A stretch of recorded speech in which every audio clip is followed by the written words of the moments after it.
my father, Don. We're here to talk to y'all about the importance of pollinators. Without pollinators, none of us would be here today, or in fact, at all. Without pollinators, none of the seeds that we're here trading would be available. And we got into beekeeping because we noticed a lack of pollinators in our yard with our gardening. We were trying to grow squash and melons and were just completely unable to. So the plants would be big and beautiful, great flowers, and little fruits that would just shrivel up and die. So we got honeybees, and we learned that honeybees don't really care much for your backyard gardens, and those are the work of our native pollinators. Don's going to tell y'all about how pollination works. So, like you said, it's not just bees. There's lots of other types of pollinators in the world. First of all, something like about 75. I teach at college. I don't normally even use a microphone, but good. Is that okay? No, use it because of the. Use it. Okay. Yeah. Here we go. Okay. So something like 75% of plants require a little bit of assistance with pollination. When pollination first arose in the real world, it was pretty much all wind pollination because it arose before there were flowering plants. But by the time flowering plants, angiosperms, appeared on the scene, they, quote, figured out a way to attract pollinators to help them out with their reproductive activities. And today, if you look at the particular pollinators that go to particular plants, you'll very frequently find that the anatomy of the pollinators, the bees or the beetles or whatever, fits very nicely, like almost lock and key with the flowers of the plants that they're pollinating. And so they've kind of evolved together, co-evolved together over the years. So flower anatomy and the pollinator anatomies have evolved together.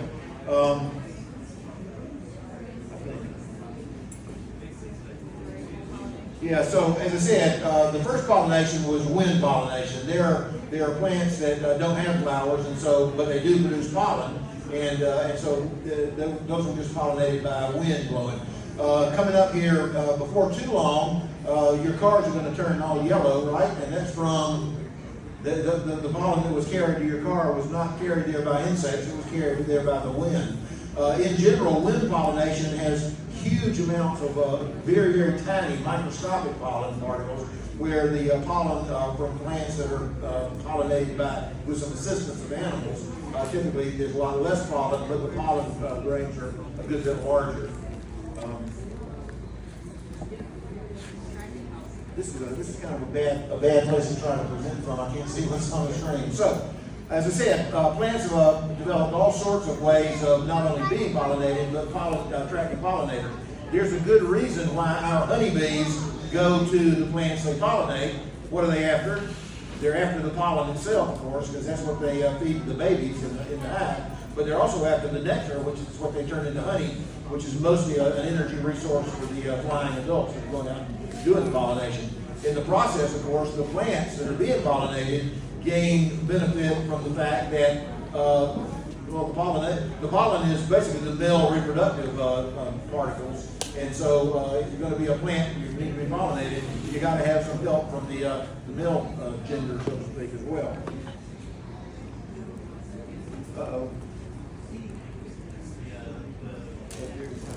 So there's a variety of things. The colorful flowers, the smell of the flowers, and the smell often of the nectar that's in the flowers is useful for attracting pollinators.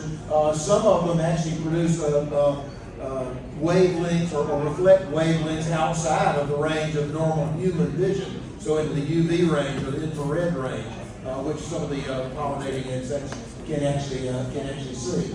There are actually some orchids that resemble the reproductive organs of particular insects.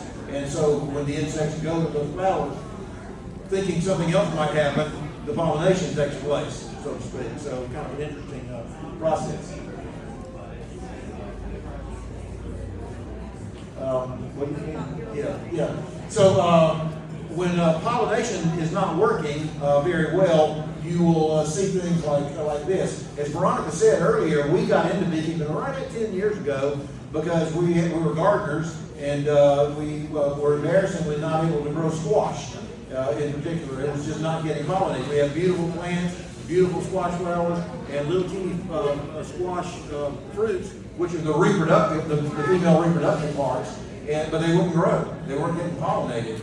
Turns out we were kind of fooled because honeybees, the ones that we have, are not very good squash pollinators. They can pollinate them, but there's a type of bee called a squash bee that just weren't around anymore in our area. So that's how we got into it. But what you see is when the squash, even if they did develop somewhat, they look a little bit like that watermelon on the left there, or I can't even tell what that food is. Strawberries that are they've been partially pollinated, but not completely pollinated. So surprise, surprise, they've only partially developed. Certainly not marketable fruit. Not marketable fruit there, but the plant's doing its best. And of course, if pollination stops, then the plants are simply not able to reproduce at all. All right, so who are the pollinators? Whenever someone says pollinator, the first thing we think of is bees and butterflies. And when someone says bees, the first thing we think of is honeybees. There are actually about 20,000 different types of bees in the world. Most of them are solitary, and meaning they live all alone. They spend their lives alone, and most of them actually nest in the ground. So when you're out in a sandy area and you see these little holes in the sand, if you watch them for a while, oftentimes a bee will be coming and going from those holes. So honeybees are good pollinators in their numbers. There's typically 60,000 in a colony, so they can get the job done with the masses. But as far as actually pollinating plant to plant, they're really pretty poor pollinators. The honeybees tend to pack the pollen onto their legs to get it home to feed the babies, whereas other insects, for instance, this leafcutter bee here, you can see sort of her abdomen's kind of furry, and she'll carry the pollen on her belly loosely, and so then when she goes to other flowers, she ends up spreading a lot more pollen than the honeybees do. So our native bees are very important for spreading pollen and just taking care of the variety. And like my dad mentioned, the squash bees, it's a type of bumblebee, and if you don't have squash bees in your area, then you just can't grow squash. So we live in the city, surrounded by neighborhoods. There are no squash bees where we live. So some of those problems can be remedied with other pollinators, but a lot of things are very specific about what they take. Let's see. Move on to wasps. Wasps are really important because most of them are pollinators. They feed their babies, larvae, and insects, meat from other animals, but the adults actually need the nectar and the pollen for themselves. There are about 30,000 different types of wasps in the world. And then flies. We don't really think about it, but flies are enormous pollinators. All they do is collect nectar and pollen and travel flower to flower. So they actually can oftentimes mimic bees and wasps for their own protection, and they can pollinate in cooler climates than bees because their operating temperature is a little bit lower than the bees. So they're really helpful in the winter and things like that. And then we'll get the butterflies and moths. Butterflies are sort of incidental pollinators. They're not intentionally pollinating like the bees. And when a butterfly, you think they've got those really long tongues, so oftentimes they can get deep down and get to the nectar without actually getting a lot of pollen on them. So they're fun. We want them in our yards. They're pretty, but they don't do a lot of pollinating. Moths are important. A lot of moths are active at night, so they can pollinate things at night. And there are also instances, moths are specific to certain types of flowers. Was it somewhere out in the Midwest, there's a sphinx moth that went, invasive sphinx moth came and started taking all the nectar from the native sphinx moth's plant, and then they weren't able to pollinate it, and so the plant died out along with the native sphinx moths. So, let's see. I'm going. Oh, mosquitoes. I should have mentioned mosquitoes when we were talking about flies. Mosquitoes are actually a big group of pollinators. There's about 140 different type species of mosquito in the world. Only about 30% of those actually drink blood, and of those, it's only the females in their reproductive cycle. The rest of the time, they're pollinators all the time. So mosquitoes are pretty interesting. Another thing about mosquitoes, we're talking about specialists. Plants have special pollinators.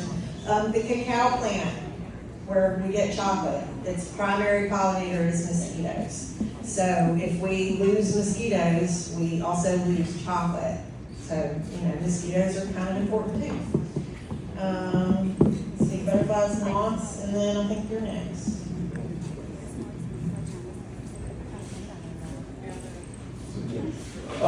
So beetles, I saw a thing on Facebook just recently, someone was saying that beetles represent 1/4 of all living individuals, organisms on the planet. I teach entomology at Spring Hill College, and you know which group my students are having a terrible time finding nowadays? Beetles. I know lots of reasons why, but nevertheless, they are dwindling pretty strongly. It's thought, there are various competitors for this honor, but it's thought that beetles were probably the first, at least big group of plant pollinators. We have lots of fossils, the insects and amber type thing, in which we can see beetles from tens of thousands, hundreds of thousands of years ago with pollen attached to their bodies and so forth. And so they were undoubtedly going to the plants either to possibly after nectar, but probably simply to eat the plant materials, which beetles do. And in the process, they were incidentally transferring pollen from one plant to another. So they were likely. Flies are sometimes considered as the first pollinators, possibly. Thrips, that can be able to grow houseplants, may have been involved in it. And my favorite insect, the scorpion fly. How does that make you feel? They may have been the early pollinators as well. So beetles, though, probably were the ones that ended up first.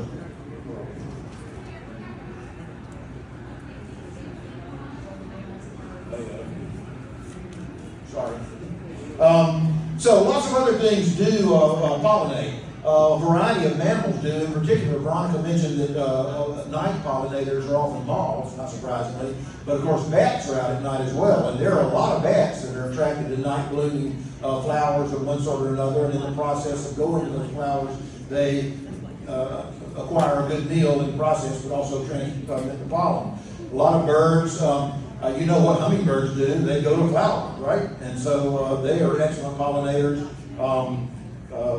Honey creepers, orioles, parrots, all of these have some either, I won't call it intentional, but either species-specific pollination or just accidental. They brush up against flowers and they go to the next flower, they brush up against it and spread the pollen that way. But still, it's manipulated that way. Amphibians and reptiles. There's a variety of things, geckos and lizards, even some frogs in some cases that drink flower nectar and in the process of doing so help pollinate.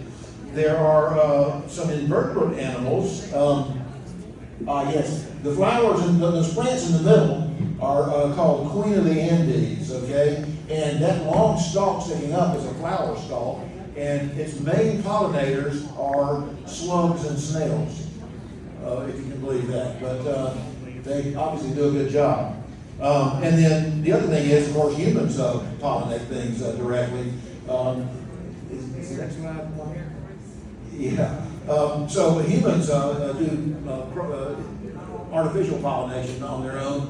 And this is actually an Assyrian tablet featuring their version of the Greek god Horus, I believe. And what it's supposed to represent is the god here, so gods are involved in this as well. The god Horus actually pollinated a pomegranate plant artificially. So,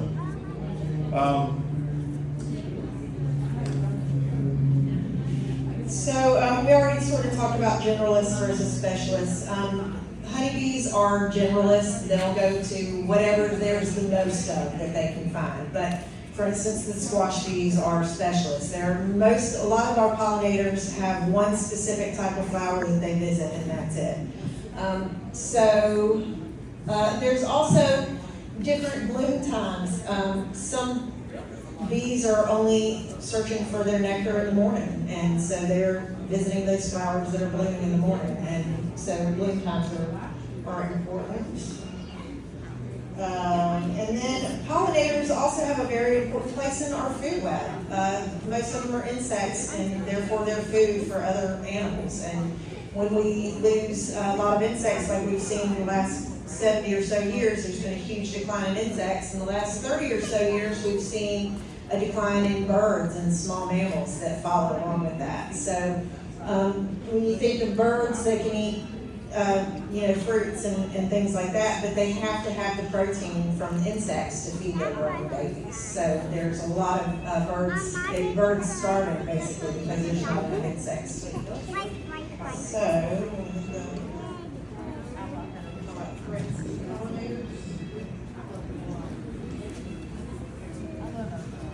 So, threats to pollinators. Have any of you ever been to a Walmart?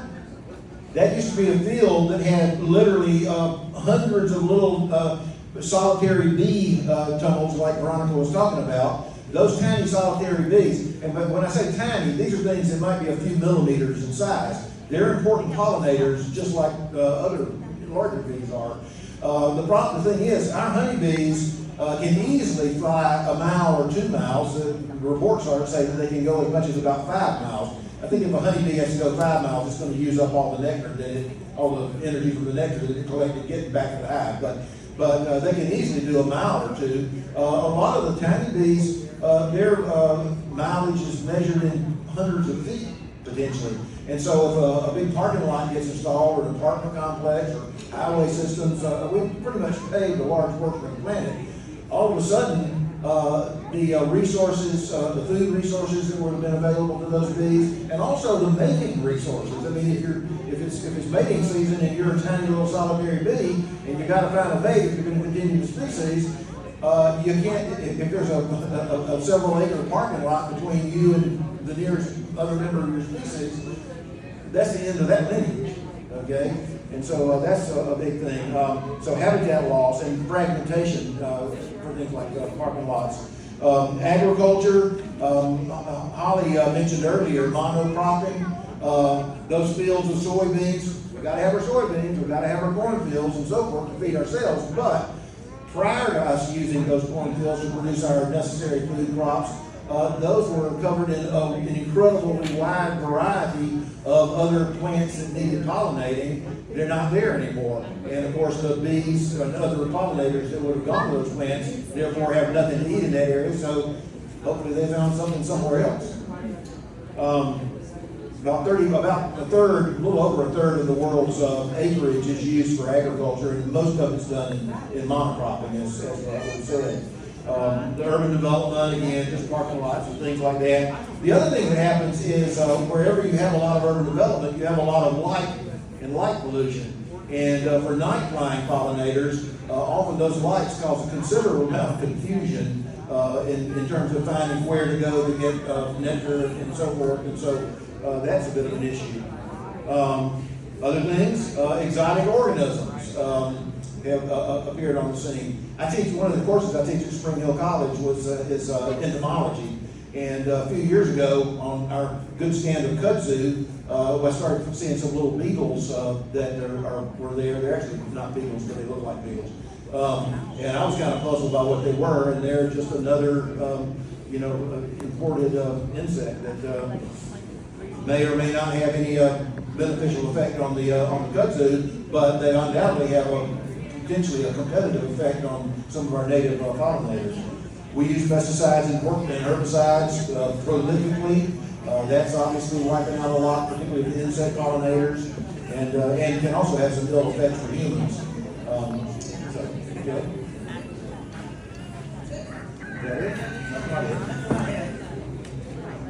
So now that we know what's affecting the pollinators, what can we do to help them? Obviously, we can limit our pesticide use. We can work on creating native habitat for them, so mowing less, raking less. If you do rake your leaves up, if you could pile them in one corner of the yard instead of burning them or sending them away. A lot of our pollinators nest over winter in the leaf litter. Fireflies spend their first couple of years in the leaf litter and in the ground before they come out as adult beetles to spend a few days looking for a mate. So protecting the soil, protecting the leaves, the stems. When the goldenrod's done blooming, don't immediately mow it down because the insects are going to come and lay their eggs in those hollow stems, and they'll need to overwinter in those hollow stems to be born in the spring. So protect your wild spaces. Plant natives, please. Natives feed our native pollinators. That's what they're built for. Like my dad was talking about, they evolve together. The non-native plants often don't have the particular nectar or pollen or the right amounts for our native pollinators. Also, when you're planting for pollinators, plant things that bloom at a variety of times. Remember, there's night pollinators, morning pollinators. There are pollinators that are really active in the summer and not in the fall, so you want things that bloom different times a year. If you want to have a good environment for your pollinators. And then the most important thing you can do is to educate others. When you see your neighbors out spraying for no apparent reason, you say, hey, maybe we need those wasps, or maybe, I'd like my squash pollinated. So educating others. A lot of people don't know that it's more than just bees that are pollinators. And so when you go and tell them that, hey, mosquitoes are pollinators too, beetles are pollinators too, then it broadens all of our understanding. And the more we know, the better we can do, right? So that's all. Thank you.